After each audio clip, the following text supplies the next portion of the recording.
do not believe he would. See, he's one of the upper echelon people, the few upper echelon people that I think could turn down an NFL job. You know what's great is when your franchise is able to pull the audible and it works. And the idea that Adam Schefter would make time for us on today, off of his normal day of Wednesday on the Comcast Business Hotline, which allows you to bounce forward, that's a pretty good move. Schefty, we have offensive coordinators working on this show that are managing to maneuver you like that, and we appreciate your flexibility. Well, I appreciate having me. Thanks very much. Nice to be with you. We're trying to figure it out, Adam. I was asking this morning, if I knew one thing you could bring to the table today, would be the idea that Adam Schefter would know what kind of the guy that fits the suit of what Jeffrey Lurie and Howie Roseman want. You know what the guy sort of looks like. You may not know who the guy is, but sort of what they're looking for. Well, I will say this. I think it's going to be a little bit different than what they ordinarily look for, John. And I say that for a couple of reasons. I think, number one, I think that they're going to be more open-minded to looking at defensive coaches.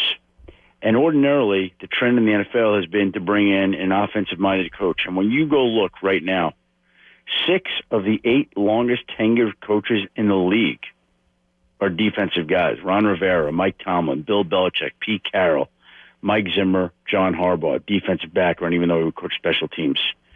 That doesn't include Sean McDermott, Brian Flores, Mike Vrabel, men who have made their mark, been competitive and successful. And so I know everybody's looking for the next young, hot Sean McVay, Kyle Shanahan, offensive guy. But it may just be that it's a defensive guy, number one.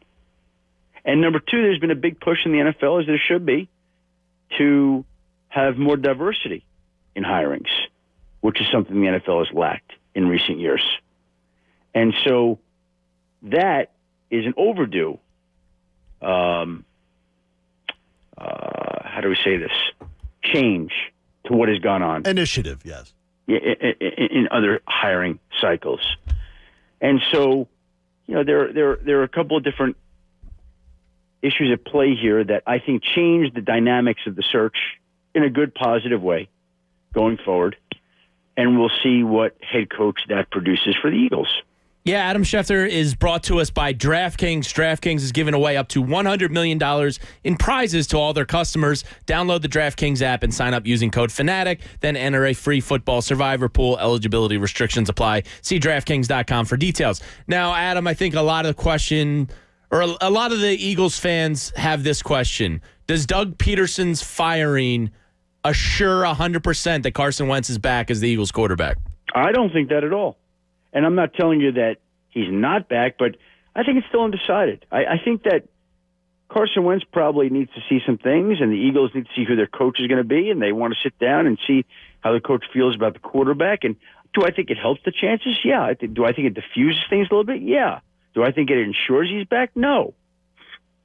I want to know, Adam, how many fingerprints from Carson Wentz are on this crime scene of Doug Pederson being dismissed? Well, directly, I don't think very many. But indirectly, yes.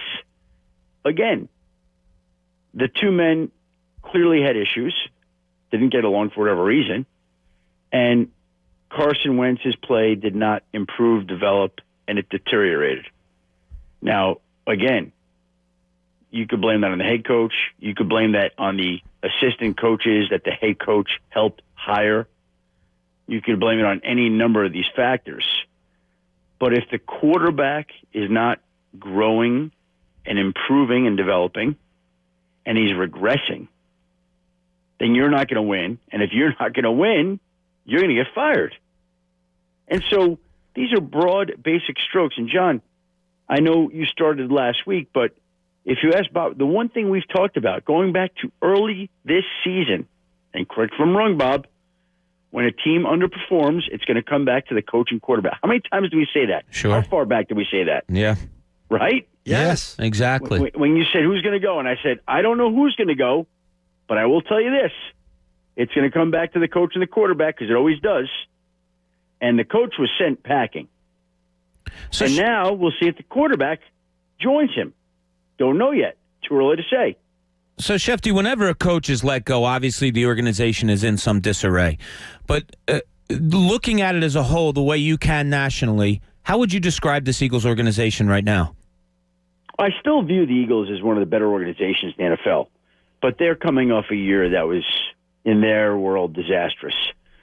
In their world, where things just came apart. It was very un-Eagle-like. It was surprising because that's just not the way that they ordinarily are. You don't see them squabbling, deteriorating, crumbling. And that's what that team did this year. You know, they were beset by the issues that normally affect other franchises. And they got a taste of what it was like to be in Cleveland in previous years, or Jacksonville, or any of these other places that just lose. That's what they did. They lost. I mean, when you win 4 games, and again, in a division that was gift wrapped for you to win, it was just sitting there, and they couldn't do it, right?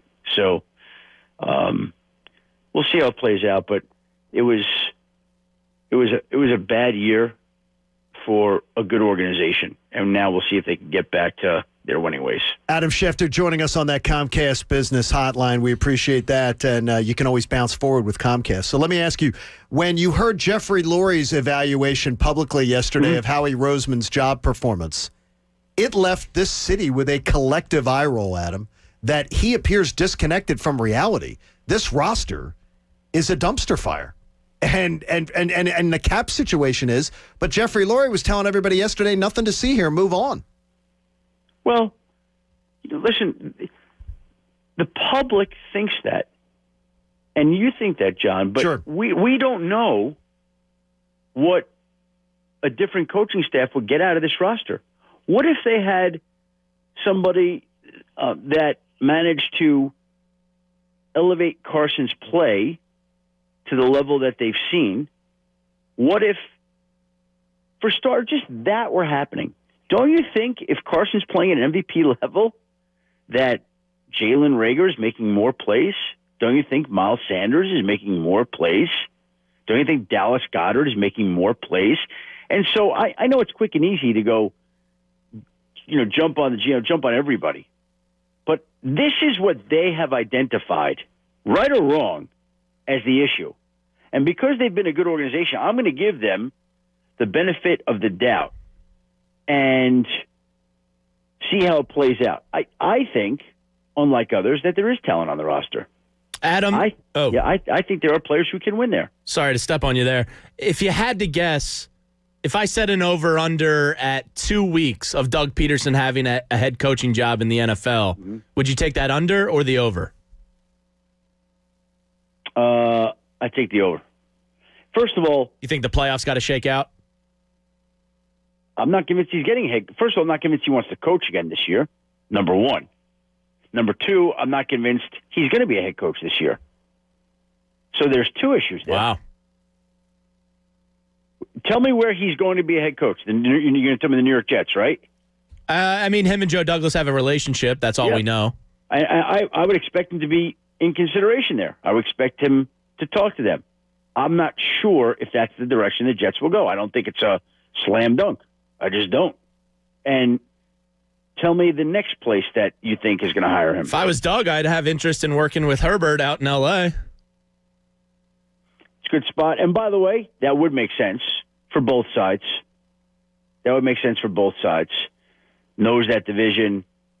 But I think that they're looking at, right now, they have been looking at Brian Daboll, Jason Garrett, Jim Caldwell. Yeah, don't say Jason Garrett here. that would get people scared this morning. It's too early for that, Adam. I got to say this, though. If you're talking about most of these coaching jobs, you're saying the main role is to develop the young quarterback. And isn't that where Doug Pederson's tenure in Philadelphia ended as a failure? That's why I don't believe there's a team that's rushing to go higher. That's why I took the over. There you go. That's why I'm not convinced he's even going to get a head coaching job in this cycle. And I know that the 4 other coaches that Jeffrey Lurie has fired, Rich Kotite, Ray Rhodes, Chip Kelly, Andy Reid, they've all gotten head coaching jobs in that very same head coaching hiring cycle. I got it. Yep. I'm not convinced that that's going to happen here. Again, I'm not trying to be mean-spirited. No. again, you want somebody who is, first of all, raring to go. Do we know that Doug's raring to go? I don't know. I got Sal Palantonio on ESPN talking about how Doug isn't convinced he wants to coach this year. Number one. Number two, we're coming off a year in which clearly there were major issues with the quarterback. Is that the guy I now want to turn to hand Justin Herbert or whoever it is to? I don't know. Sometimes, and I've said this to coaches who have gotten fired, I've said this to them. Sometimes coaches, they try to rush back in that very year, and they're interviewing for head coaching jobs, and they're trying to get another job, and sometimes they're not recovered, and they're not healed. And it's almost like, it's a very good analogy that I think people understand. Dating. You're in a major relationship for 2, 3, 4, 5 years. You break up. Sometimes it's better to take a year, take a step back, gather your thoughts, analyze the situation, assess your life, and a year later, come back in, start dating again, and be smarter about it. Make better decisions. Adam, what would you do if you had an unscheduled year off? Let's say ESPN was stupid and got rid of you, and you had a year off. Would your wife be ready to just throw you out of the house in 2 weeks? I had that. What would you do? A year? Wait, John. I had NFL Network cleaned out my office in 2009. Okay, and basically put me on ice for the last 6 months of my contract when we couldn't come to an agreement on a new deal, and basically I had 6 months off. What did you do most frequently, and were you driving people crazy while you were doing it? I'll say this. It took about 2-3 weeks to just decompress, to understand that your life, you're not on the clock every minute of every day. And then once that happened, it was nice and leisurely. Now, this was 2009. It was 11 years ago. You know what I did do? And this is why it would be different. In June of 2009, after they took me off the air in March of 2009, I joined Twitter. See that? You've done pretty well with that, too, I got to tell you. Hey, Adam, we appreciate you checking in this morning, and thank you for the flexibility. Oh, guys, hey, listen, I'm fired up to see. I got some guys that I think they should go after. I think they should make a push at Lincoln Riley, because if they don't get him, it wouldn't shock me if one day Lincoln Riley were coaching the Dallas Cowboys. Yes. Okay, I think that I'd want to go talk to Brandon Staley of the Rams. I'd want to talk to Robert Saleh, who's an incredibly impressive guy with the 49ers. I told you defensive guys, those are guys I'd be looking at.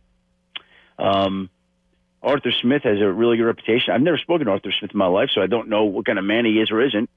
But, Arthur Smith, the Titans offensive coordinator, is the son of Fred Smith, the owner of FedEx. Did you know that? No, I did not know that. I did not know that either. Yeah, how about that?